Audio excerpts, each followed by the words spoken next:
Estamos no mês de março, um mês em que no dia 8 é comemorado o Dia Internacional da Mulher e o assunto está muito em evidência por diversos motivos. E a nossa convidada do podcast de hoje é a secretária da Mulher e dos Direitos Humanos de Itaquaquecetuba, Rádila Issa. Ela que vai falar sobre os projetos desenvolvidos na cidade e também como é que está a situação de vulnerabilidade das mulheres em Itaquaquecetuba. Secretária, seja muito bem-vinda aqui no nosso podcast. Muito obrigada pelo convite, Sandra. Secretária, a Secretaria da Mulher não é em todo município que existe uma pasta específica para tratar desse assunto, né? Eu queria que você falasse, a gente já iniciasse esse bate-papo falando da importância de se ter um órgão municipal que trate desse tema, né? E para as pessoas conseguirem entender um pouquinho da importância disso, né? Quais são algumas das atuações da Secretaria da Mulher? Sandra, a gente ter uma secretaria exclusiva, né, para a mulher, como a gente teve aí por 2 anos, foi um despertar para muitas mulheres, né? Uhum. A gente começou a fazer um trabalho como um centro de referência mesmo, né? Mostrando para a mulher que na nossa cidade ela tem apoio para principalmente quebrar e romper o ciclo da violência. Fora isso, nessa pasta, quando a gente tem uma pasta exclusiva, a gente consegue pensar as políticas públicas só para essas mulheres, ações de prevenção, de acolhimento, pensar em promoção dessa mulher, em garantia de direitos. E aí, depois, eu aproveito para te contar que quando a gente viu a importância e o resultado que essa pasta trouxe, a gente pensou que a gente precisava fazer isso para as outras minorias, né? Então, e aí a gente, nesse último ano, a gente ampliou a secretaria e passou para, além de mulher, direitos humanos e cidadania. Então, hoje, assim como a gente faz um trabalho para a mulher e a gente fez esse trabalho muito bem feito para a mulher, a gente avançou muito, agora a gente faz também para idoso, juventude, pessoa com deficiência, igualdade racial e diversidade sexual. A gente entrou, né, em 2021, nessa jornada, nesse desafio, encarou esse desafio, né, de trabalhar em prol das mulheres, sempre a pedido muito do nosso prefeito, muito criterioso, né, e muito abraçando muito, né, essa causa, sempre muito preocupado com a mulher, a situação da mulher em Itaquá. E a gente já, com 3 meses de gestão, conseguiu trazer a Delegacia da Mulher, de Defesa da Mulher. É muito importante a gente falar de equipamento para mulher, exclusivo para mulher, para falar o quanto isso é importante para essa mulher se sentir segura. Porque, às vezes, ela não vai precisar nem chegar lá. O fato de existir a Delegacia da Mulher já inibe que o agressor haja, ou é o fato dela saber, ela também se posiciona. Ela também entende que ela tem apoio e isso já deixa mais segura para ela reagir, para ela se posicionar e não viver essa situação. Porque existe toda uma cultura, né, que coloca que os homens vão se sentir também protegidos se chamar, por exemplo, num caso de violência, chamar uma viatura, por exemplo, da polícia ou enfim, qual força policial, seja GCM ou polícia, e que vai ser atendido por outros homens, ele vai dizer assim, não, é só uma briguinha, ela tá louca, ou então, né, não é nada, não. Eles se sentem confortáveis nesse ambiente, né? E aí calha muito nisso que você falou. Indo para a delegacia, quando ela procura uma delegacia da mulher, aí já tem uma filosofia diferente, uma rede de proteção por trás, né? Porque não é só a delegacia, né, secretária? Não, e foi isso que a gente foi começando a construir. A gente foi começando a aperfeiçoar a nossa rede de atendimento e trazer o que a cidade não tinha. E que faz a mulher ter essa segurança. E aí a gente chega agora, né, em 2024, trazendo a Casa da Mulher Paulista. Então, a gente estruturou, trouxe nesse meio tempo pequenas ações e equipamentos que fazem esse meio, mas que um centro de referência estruturado. Agora a gente vai poder trabalhar, além da segurança, né? A gente também vai poder trabalhar a promoção da mulher. Então, assim, a gente nunca deixou de fazer. Mas quando você tem um equipamento para chamar de seu, né? Eu estive com o Eduardo lá 2 semanas e ele falou, Eu sempre disse que mulher ia ter prioridade na minha gestão. E aí, no final do vídeo, eu falo, esse lugar é para vocês. Então, isso traz uma segurança. A gente vai trabalhar lá, vai ter advogado à disposição, vai ter psicólogo para fazer atendimento exclusivo para mulher em situação de violência. Mas a gente vai ter muito esporte para trabalhar saúde e saúde mental, palestra, nutricionista, a gente vai ter muita gente trabalhando, vai ter aula de tecnologia, de gastronomia, isso diariamente. Não são coisas pontuais. Então, esse espaço, ele traz essa possibilidade de ter isso continuamente, sem ter parada. A gente vai sempre trabalhar. Então, a gente vai trazer... Eu tenho certeza que ali, a gente fez já uma conta por cima, nós vamos atender pelo menos 400 mulheres por mês.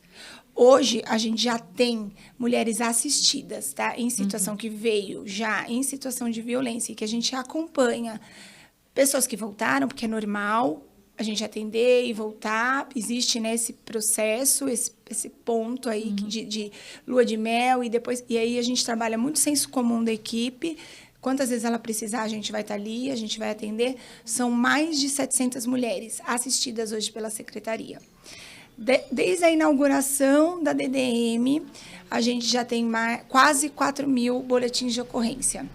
Os números são altos, mas como você disse que a gente ia falar sobre isso, né, como está a vulnerabilidade da mulher na cidade, eu acho que até a Mila falou disso ontem em uma entrevista também, e ela falou, posso estar falando besteira? Não, ela não estava falando besteira.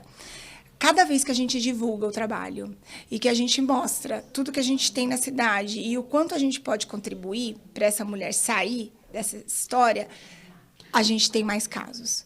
Então, não é que está acontecendo mais, ninguém está batendo mais nas mulheres porque a gente está fazendo o trabalho. Não, é porque antes ela não tinha coragem. Ela não tinha apoio.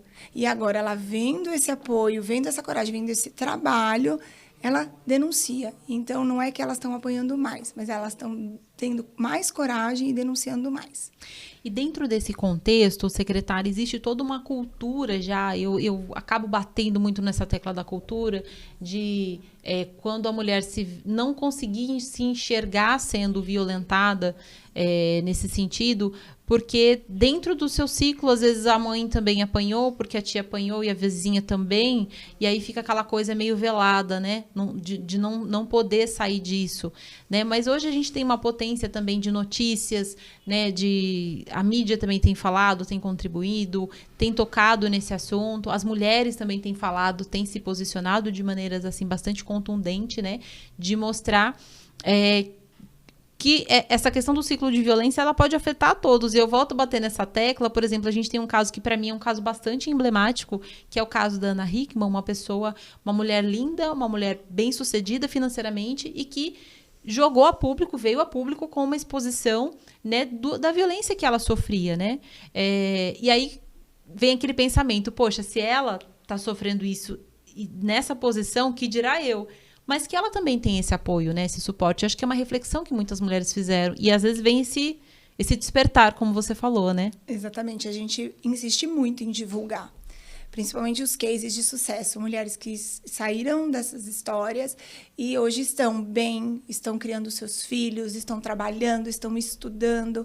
E aí, sempre que acontece alguma coisa assim, um tipo de divulgação dessa, ou uma, por exemplo, como a da Ana Hickman, é impressionante, Sandra, o número de denúncias que a gente recebe. Eu um dia ainda vou parar para colocar caso a caso e trazer para vocês terem uma noção do quanto é importante, né, esse tipo de divulgação. Quase todos os domingos a gente tem alguma coisa no Fantástico, por exemplo. E aí, segunda-feira... A segunda-feira... A gente recebe muitos casos. Segunda-feira é um dia, segunda-feira, pós-festas, né, de fim de ano, carnaval, pós-feriados. É impressionante. O número aumenta muito. Porque, realmente, acho que a bebida, essa coisa também piora. E aí, a mulher informada se posiciona e fala, não, eu vou parar. Hoje não, né? A gente fala, não, hoje não. Hoje ele não vai me bater. Hoje eu não vou mais aceitar. E aí a gente está sempre de portas abertas e com uma rede muito estruturada, muito alinhada para atender essa mulher e contribuir aí para ela sair dessa vida. É muito difícil, mas eu queria, né, ter essa resposta sua. A gente conseguiria traçar um perfil? Dizer que, olha, é uma mulher, sei lá, de alguma faixa etária, com alguma classe social ou não. Quando vocês pegam recebem esses casos, você vê que oscila demais, como é essa peneira aí desses casos? Quando chega pra gente, chega com uma questão social junto, né? Então, pra gente, o nosso número sempre vai estar mais para esse lado da mulher que não tem formação, que tem muitos filhos, média de 30 a 40 anos, porque vem depois de muito tempo, então já sofreu, não é que ela está sofrendo agora, começou agora, mas é porque nós, como poder público, a gente está atendendo mais essas pessoas. Elas precisam mais desse apoio social. Sim. Então, natural que na nossa secretaria seja mais desse perfil. Mas a gente sabe que não é isso, né? Então, os nossos números são esses de atendimento. Mas quando a gente para ver o mundo, porque mulheres, por exemplo, como a Ana Hickman, ela fez o BO e foi... Mas ela não precisou de assistência. Da assistência pública, né? Então, para muitas mulheres, a primeira rede de apoio é a família. Então, elas normalmente conseguem fazer o BO e seguir as suas vidas, continuar, ir para casa dos familiares até o agressor sair, tem conhecimento que a defensoria ou o advogado pode fazer isso, que na medida protetiva você pode pedir o afastamento do lar do agressor, então por máximo 5 dias ele vai estar fora de casa, então ela tem um espaço, mas a faixa etária, principalmente mesmo, em outras classes sociais, de 30 a 40 anos. Entendi. E isso vem com esse histórico, né, de violência, como você falou. E eu vi algumas campanhas também que estavam fazendo, hoje também focada principalmente no público de mulheres mais jovens, para que ela consiga, desde aquele namoro, ou de repente até de uma paquera, identificar um parceiro ali, um pretendente, enfim, um companheiro que tem um perfil, ou que vá, né, se apresentar ali num futuro muito próximo, já numa situação de abuso, né? Aquela coisa, aquele famoso, não sai com essa roupa, você não quer namorar comigo, não vai namorar com ninguém, né? Tem esse alerta também que é bastante importante a gente enfatizar para as mulheres aí os adolescentes, vamos dizer assim, né? Um dos temas da nossa ação do Não é Não é assim, ele é legal com você. Ele é legal com seus amigos, ele é legal com os colegas de trabalho, ele é legal, mas ele não é com você. Então, porque as mulheres precisam começar a entender essa diferença. Porque às vezes ela acha tão normal aquilo que ela está vivendo, mas pegar esse momento que quando ele está em um ambiente social, com outras pessoas, ele é melhor. Ele é mais legal. Ela sentir essa diferença. Então, a gente tem trabalhado esse tema junto com Não é Não, em todos os estabelecimentos comerciais, e que, inclusive, é importante, né, a gente dizer que desde sexta-feira passada, a gente já começa a fiscalizar esses locais para ver se está sendo feito esse trabalho. A gente fez um trabalho de conscientização na nossa cidade, passamos por alguns, e estamos à disposição para entregar material. Isso também é possível fazer pela internet, mas a gente pega muito nessa tecla, assim, bate muito nessa tecla de ele é legal com todo mundo e como que ele é com você, né? Então, para elas identificarem essa diferença, que é isso, né, que você acabou de falar. É verdade. E tem dentro desse protocolo aquele dos estabelecimentos, né? Também existe esses mitos, né, que, olha, mas ela estava na balada, olha, ela sofreu uma situação de violência ali, mas ela estava na balada também, mas ela também estava bebendo. E esse é uma quebra, né? Porque eu acho que o protocolo Não é Não, gente, que é um protocolo de atendimento às mulheres vítimas ali de violência em bares, casas noturnas, restaurantes, enfim, baladas, para que o estabelecimento saiba acolher, né, e acionar, inclusive, os órgãos públicos, caso seja necessário, para dar o devido encaminhamento e o suporte para essa mulher. Quebra um pouco esse preconceito também, né? Quer dizer, a mulher, como se a mulher também não tivesse o direito de ir para esses lugares e simplesmente se divertir. Sim, a gente vê o quanto é sério isso, né? E o quanto é importante a gente falar disso nesses ambientes de festa com bebida, que hoje esses estabelecimentos são fiscalizados pelo Procon, inclusive, para ter este conhecimento, para passar por treinamento, e é um treinamento super criterioso, que as pessoas precisam participar, tem certificado. E hoje, muitos estabelecimentos desse tipo, eles, inclusive, contratam essas empresas de nutrição, né? Para fazer ali o trabalho de prevenção. E vão falar sobre data de validade, mas vão falar de atendimento à mulher também. Então, veja o quanto é importante que essas pessoas façam adesão, façam o curso e participem. Não só pela fiscalização, que isso vai acontecer, né? A gente já está fazendo uma programação, inclusive, junto ao Procon, para passar nos estabelecimentos. Mas veja o quanto é importante. Porque está igual data de validade agora, né? Então, você vai vender alguma coisa estragada, mas então, você tem que ter conhecimento de que isso não pode, como tem que ser feito, como o alimento tem que ser manipulado, mas, ao mesmo tempo, como você vai atender a mulher, como você vai ficar de olho o que está acontecendo, qual é o sinal que a mulher vai dar e você vai atender, enfim. É verdade. A gente tá avançando. E que bom, e só para fazer um parêntese sobre esse protocolo, foi esse protocolo que foi aplicado na Espanha, inclusive que levou à prisão e condenação do jogador brasileiro Daniel Alves, porque a vítima ela foi atendida dentro desse protocolo, foi levada para uma sala, lá ela foi amparada e por isso que surgiu todas as provas e as denúncias e a identificação dele ali na Espanha. Secretário, vamos falar também da questão da diversidade em Itaquaquecetuba. O Brasil é um país que já é consolidado ou considerado um dos países que mais mata a população trans, né? Isso tem sido bandeiras dessa população. E Itaquá tem levantado essa bandeira também com a questão do Dia da Visibilidade Trans, né? Que tem um público, sim, né? Tem lá ações que já acontecem, como a Parada Gay, enfim, que levam essa questão da presença, a participação deles enquanto cidadão e ter o direito de ocupar os espaços públicos também. Como que está sendo feito o trabalho da Secretaria com eles? A gente está fazendo esse trabalho exatamente como a gente fez da mulher.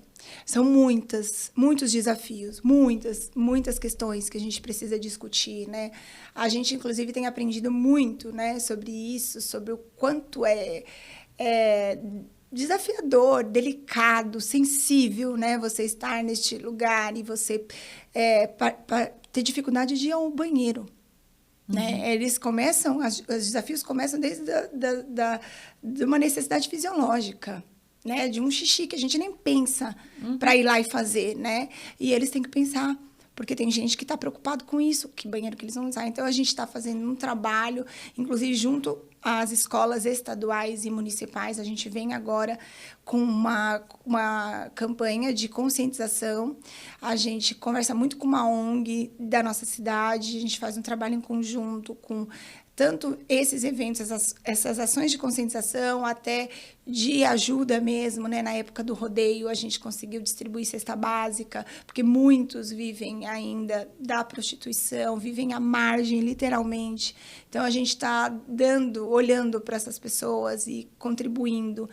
Estamos avançando, né? Como a gente fez com a mulher, ponto a ponto, desafio por desafio, o que a gente precisa trabalhar, conscientizar, potencializar, garantir o direito aqui e ali. A gente vem avançando também nesse trabalho. E esse ano, inclusive, tem a conferência. Legal. E todos esses assuntos que a gente falou, ele bate um terceiro ramo da sua secretaria, que é justamente a cidadania, né? Vocês têm levado também esses serviços para a população. E em Itaquá, você identificou essa carência por cidadania, por acesso a serviços e aquele morador entender que ele, não importa se a casa dele está regularizada ou não, se os documentos dele estão em dia ou não, quem ele se reconhece como pessoa, mas que ele é um cidadão. Isso tocou bastante? Sim, e a gente começou com um trabalho de atendimento à mulher móvel, levando para os bairros uma van para atendimento à mulher, exclusivamente enquanto Secretaria da Mulher. E a gente começou a abrir, dentro da van da mulher, a gente começou a abrir para outros atendimentos. E aí a gente entendeu essa carência. E mudamos o serviço e ampliamos o serviço. Agora a gente tem a cidadania móvel, que vai para todos os bairros, todos os dias, Sandra. Essa van está em algum lugar prestando serviços de cidadania, de todo tipo que você imaginar.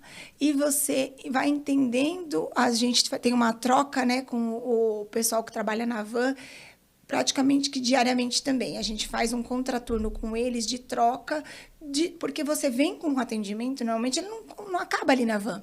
Né? Inclusive, a gente já salvou uma mulher só com o atendimento da van, sem ela nem saber o que a gente fazia. Só dela passar e ler mulher, uma boliviana. Hoje a gente tem uma história incrível para contar para vocês desse despertar dela, né? Que foi através só da escrita mulher, porque ela mal fala português. Enfim, então a gente está com a cidadania móvel. Nós estamos atendendo, em média, por semana, mais de 100 pessoas por semana. E aí a gente tem serviços de orientação jurídica, encaminhamentos para todo tipo de serviços da prefeitura. A gente tira segunda via de documento, e aí, fora isso, a gente está trazendo outras coisas agora com os jovens, né? A gente também atende os jovens. E aí a gente entendeu, por esse trabalho, o quanto eles precisam de referência, né? Quanto eles precisam ser potencializados, quanto eles precisam ver outras coisas, né? E sair, né, para o mundo. E aí a gente tem a Casa da Juventude, que a gente inaugura em breve. Eu contei só ontem numa entrevista e agora estou contando para você. A gente não fez vídeo ainda, o Eduardo não contou para ninguém, a gente não divulgou.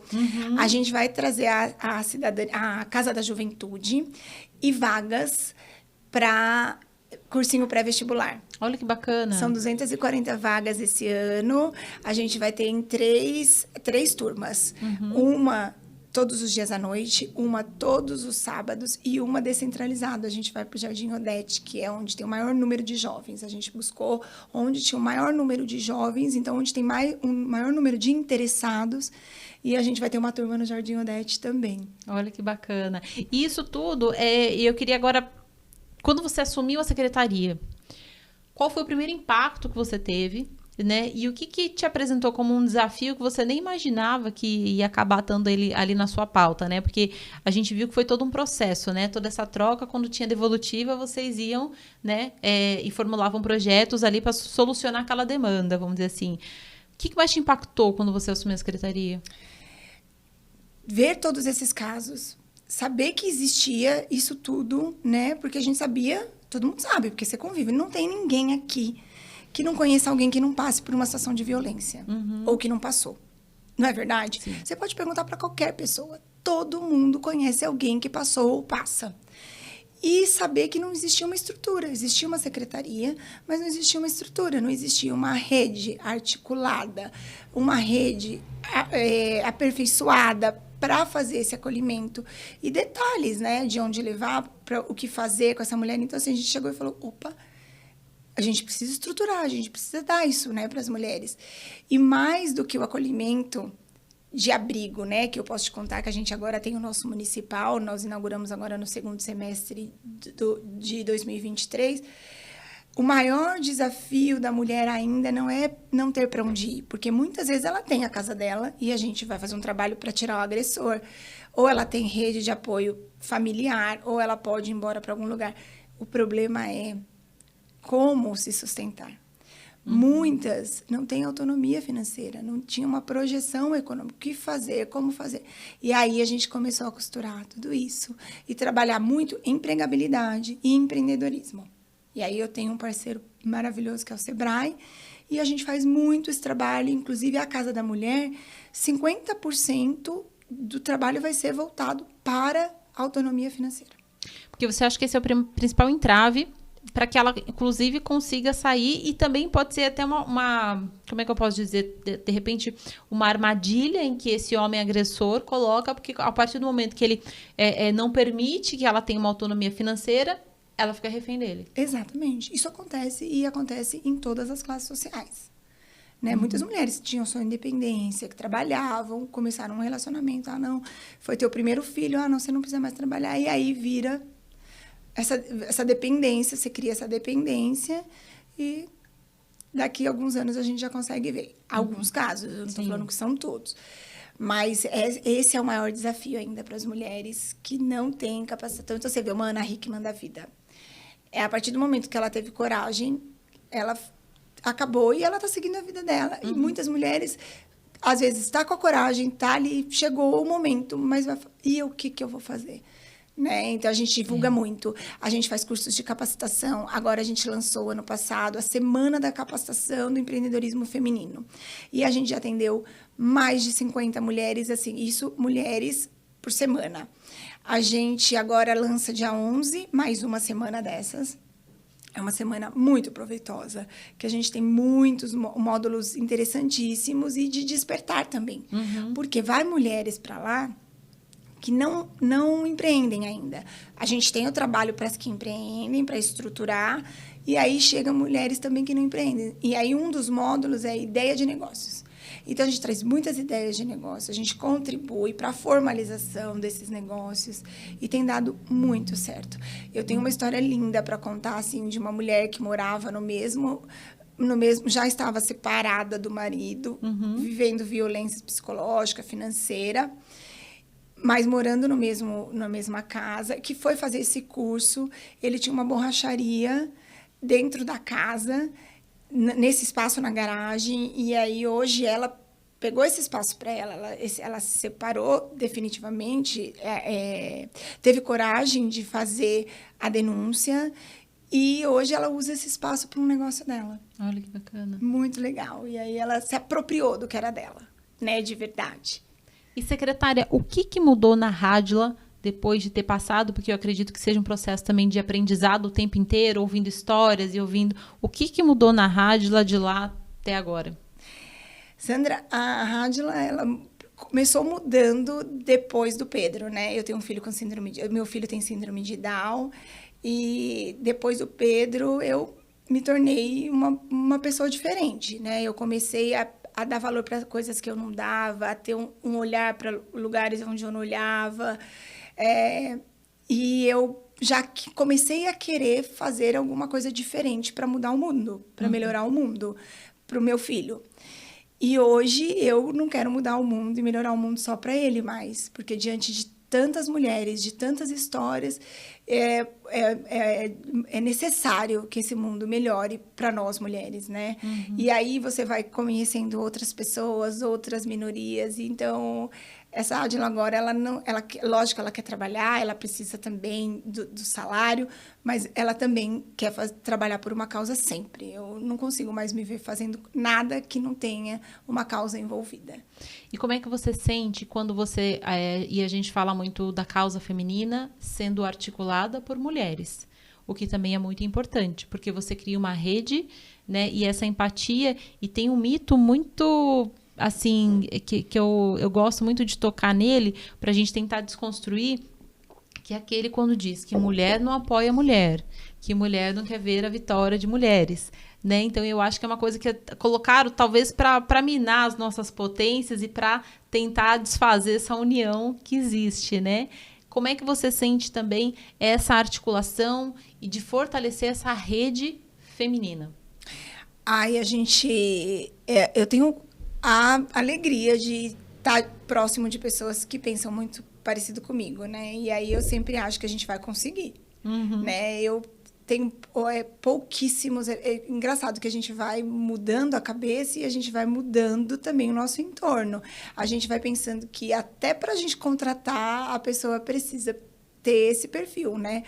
E eu tenho a sorte de ter uma grande amiga, que é a primeira-dama da nossa cidade, a Mila, e ela me ensina muito, Sandra. A Mila é a pessoa que eu conheço que tem menos preconceito nesse mundo, assim. É a pessoa mais livre de preconceitos que eu conheço, é a Mila. E é uma alegria, né? A gente tá em torno de pessoas assim. Eu tenho uma equipe que pensa como eu. E a gente só quer que o mundo seja assim. Então, vamos fazer esse mundo melhor, nem que seja pro nosso, começando pelo nosso entorno, pela nossa cidade, pela nossa rede, que eu converso muito. A gente faz uma reunião de rede em Itaquá, e a gente chama segurança pública, a gente chama saúde, desenvolvimento social, e é homem, é mulher, a gente chama mulher empreendedora para participar, a gente chama case de sucesso, pessoas que passaram e que sabem que aquilo funciona. E é isso, vamos começar pelo nosso entorno e, graças a Deus, a gente tem muito apoio e todo esse pensamento também do nosso gestor, que é quem dá o tom, né? Porque se ele não fosse assim, a gente não estaria aqui fazendo isso por ele, para a nossa cidade, para os nossos munícipes. É verdade. Pra gente, a gente tá se encaminhando aqui pro final do nosso podcast. Eu queria que você deixasse uma mensagem. A gente tá no mês da mulher, né? Vamos colocar que o mês de março todinho, né? É o março das mulheres, né? Embora seja o nosso dia todos os dias também, com lutas e vitórias, dias de luta e dias de glória. Secretário, eu queria que você deixasse uma mensagem no sentido de uma mensagem que chegasse para as mulheres, né? Para aquela mulher que está nos assistindo hoje no podcast, que de repente está passando por alguma situação de dificuldade, de desacreditar de si mesma, né? Por diversas situações, né? Mas o que você poderia deixar como uma mensagem de empoderamento? O processo de cada uma, é o processo de cada uma, Sandra. Né? Eu acho que quando a gente está numa situação de violência e com tantos desafios, como a gente citou aqui, eu acho que não cabe julgamento.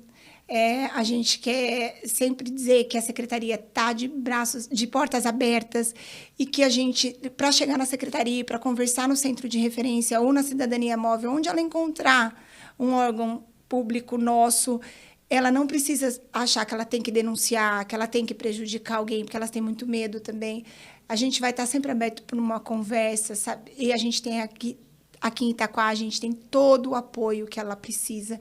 Então, conte com a gente. A gente vai estar com uma ação linda amanhã de empoderamento, embelezando mulheres e tirando foto dessas mulheres na praça. Então, vamos deixar aqui o convite, aproveitar para deixar o convite na Praça João Álvares. A gente vai ter uma cabine de fotos, um parceiro embelezando essas mulheres.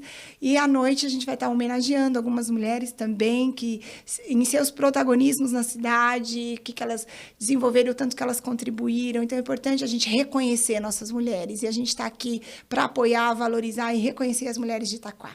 Tá certo. Muito obrigada, secretária, por ter participado com a gente nesse podcast. Eu que agradeço.